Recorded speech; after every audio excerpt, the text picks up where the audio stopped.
Si te estás planteando empezar una dieta o régimen de adelgazamiento, te sugiero que antes te hagas la siguiente pregunta. ¿Estoy comiendo en el orden adecuado? Y tú me dirás, ¿y esto a qué santo viene? Muy sencillo. No va a tener la misma repercusión calórica para tu cuerpo el comer en un determinado orden los alimentos que comerlos en otro. Y esto va a ser el objetivo de este vídeo, explicarte por qué la causa de que comer en un determinado orden haga que los alimentos se engorden menos que comerlos de la forma tradicional en que los comías. ¿De acuerdo? Pues no me enrollo más y aquí te lo cuento. Antes de explicarte el orden concreto que debes tener para comer, quiero darte una pincelada sobre un tema que para mí es primordial y que está 100% relacionado con lo que vamos a hablar después. Y es que toda alimentación, toda dieta debe perseguir, aparte de tener un bajo nivel calórico, que nadie lo discute, el que sea una alimentación que provoque los menores picos de insulina. Tú me dirás, ¿y esto por qué es importante? Muy sencillo.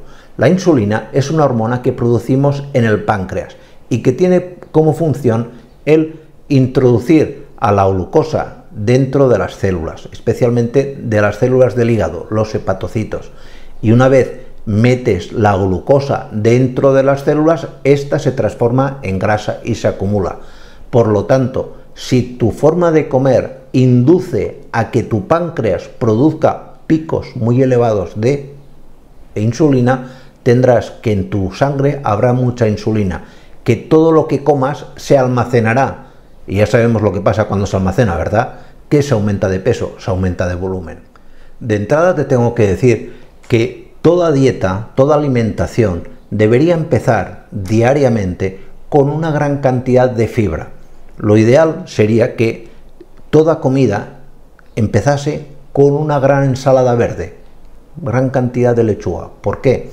Nos interesa que introduzcas mucha cantidad de fibra al inicio de una comida, porque esta cantidad de fibra elevada lo que va a hacer a nivel gástrico es reducir la velocidad de vaciado del estómago, con lo cual el resto de alimentos que vayas a tomar en tu comida van a estar mucho más tiempo en el estómago, y esto hará que al ir pasando poco a poco al intestino, los picos de glucosa, es decir, la absorción de azúcar, sea más lenta. Por lo tanto, picos de glucosa más bajos, aunque más constantes, harán que tengamos menos picos de insulina y por lo tanto menos capacidad de meter esa glucosa dentro de las células y que se convierta en grasa. A continuación, ¿qué es lo que deberías comer?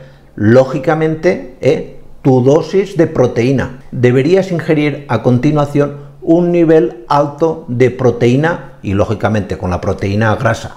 Es decir, por ejemplo, la carne.